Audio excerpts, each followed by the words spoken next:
Seat sharing का number अभी भी फाइनल नहीं हुआ है। कल पहले फेज के लिए नॉमिनेशन वापस लेने का आखिरी दिन है, लेकिन ना तो सीटों का नंबर अभी तक फाइनल हो सका है और ना ही फ्रेंडली फाइट को लेकर कोई पिक्चर अभी तक क्लियर हुई है। कांग्रेस और आरजेडी से ही कई सीटों पर पहले ही वो आमने सामने थे और अब इस पूरी फाइट में जेएमएम भी उतर गई है। जेएमएम ने बिहार में 6 सीटों पर लड़ने का ऐलान कर दिया है। इसका मतलब ये हुआ कि महागठबंधन के घटक दल फिलहाल सीटों को लेकर एक दूसरे के साथ तो खड़े हुए बिल्कुल नहीं नजर आ रहे हैं। अब आने वाले समय में ये महागठबंधन किस ओर करवट लेता हुआ नजर आएगा, ये जरूर देखना होगा। अलग अलग 3 तस्वीरें इस वक्त आपके सामने है। कांग्रेस के अब तक देखिए 54 उम्मीदवार सामने आ चुके हैं, लेकिन फ्रेंडली फाइट की जो बात है उसको लेकर अभी भी पिक्चर क्लियर नहीं हो पाई और ऐसा कुछ होता हुआ भी नजर आएगा या विरोध और बढ़ जाएगा, ये भी सवाल है। और कई सीटों पर महागठबंधन में फ्रेंडली फाइट की स्थिति ने सबकी स्थिति को और ज्यादा असमंजस में अब डाल दिया है। वाम दल भी कई सीटों पर कांग्रेस और आरजेडी को चैलेंज देने वाले हैं। हालांकि वाम दल का दावा यह है कि कोई फ्रेंडली फाइट होने नहीं वाली। बिहार के विकास का कुछ लेना देना है या कोई अपनी विचारधारा को कोई आगे बढ़ाने का है, ये केवल स्वार्थ का गठबंधन है। जब स्वार्थ पूर्ति नहीं होगी तो ये गठबंधन टूट जाएगा, ये लंबे समय तक चलने वाला नहीं। हम लोगों ने तय ही कर लिया था कि यहाँ कोई फ्रेंडली फाइट के लिए गुंजाइश नहीं होगी। फ्रेंडली फाइट नहीं है और जहाँ जहाँ भी आपको दिख रहा है, मुझे पूरा भरोसा है कि नॉमिनेशन विड्रॉल के समय तक वो ठीक हो जाएगा। कांग्रेस के नेता जो है पार्टी भी छोड़ रहे हैं, क्या कहिएगा? ये ऐसे हो सकता है, वो भाजपा में भी है, वो जदयू में भी है। टिकट नहीं मिलने पर कुछ लोग पार्टी छोड़ देते हैं।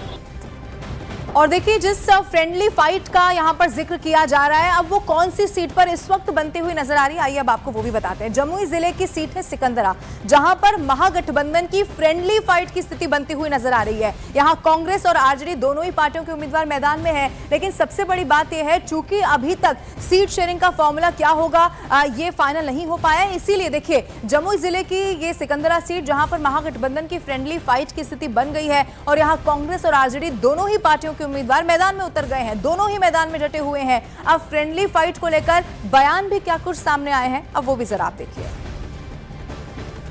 मुझे तो पता नहीं है, लेकिन मुझे राहुल गांधी जी ने मुझ पर विश्वास किया और मुझको अपना सिंबल देकर के सिकंदरा के जनता की सेवा करने के लिए भेजा, तो मैं आया हूँ। किए होंगे, हमको उतना जानकारी नहीं है। मुझे इसकी कोई जानकारी नहीं है अभी और गठबंधन में कोई दरार नहीं है। कांग्रेस ने उम्मीदवार उतारा है वहाँ पे, कोई दरार नहीं है। कई सीट है बिहार में जहाँ पे फ्रेंडली फाइट हो रहा है, मुझे मालूम नहीं है। और अभी तक की अगर बात की जाए तो 10 ऐसी सीटें नजर आ रही हैं जहां महागठबंधन के उम्मीदवार एक दूसरे के आमने सामने हैं। चुनाव में गठबंधन के घटक दलों के आमने सामने खड़े उम्मीदवारों ने फ्रेंडली फाइट को लेकर क्या कहा है, अब वो भी आप जरा देखिए। देखिए, ये तो ऊपर के नेतृत्व का जो फैसला होगा।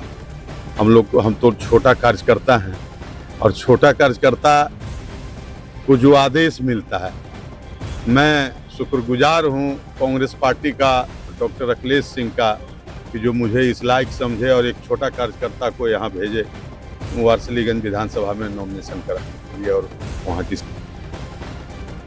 महागठबंधन का कैंडिडेट रहने के बाद भी आपने यहाँ तो उम्मीदवारी दी, इसके पीछे क्या कारण है? ये तो मान लीजिए वो तो राज का काम है। हमारे जो पार्टी का जो सिंबल हमको मिला, प्राप्त हुआ, इसलिए हम यहाँ पर उम्मीदवारी अपना दिए। लगता है कि यह दोस्ताना लड़ाई होगी क्या?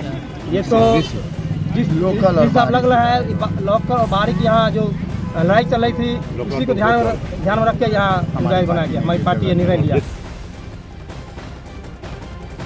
और अब खबर मिल रही है कि चुनाव से पहले मुकेश सहनी की पार्टी वीआईपी के उपाध्यक्ष ने इस्तीफा दे दिया है। और सिर्फ इस्तीफा नहीं दिया, बल्कि इस्तीफा देते हुए मुकेश सहनी पर बेहद गंभीर आरोप लगा दिए हैं। आरोप ये लगाए हैं कि मुकेश सहनी पैसा लेकर टिकट बेच रहे हैं। इस तरह के आरोप उन्हीं के बेहद करीबी रहे वीआईपी के उपाध्यक्ष ने आरोप लगाए हैं। विधानसभा चुनाव से ठीक पहले ये खबर मुकेश सहनी की टेंशन बढ़ाने वाली है। चुनाव से पहले मुकेश सहनी की पार्टी वीआईपी ने जो वीआईपी के उपाध्यक्ष रहे, उन्होंने इस्तीफा दे दिया है। वीआईपी के लिए एक बड़ा झटका है। पहले तो उपाध्यक्ष का इस्तीफा, लेकिन इस्तीफा देते देते मुकेश सहनी को कई सारे गंभीर आरोप उन पर लगाते हुए नजर आए हैं। कहा कि वो पैसा लेकर टिकट बेच रहे हैं।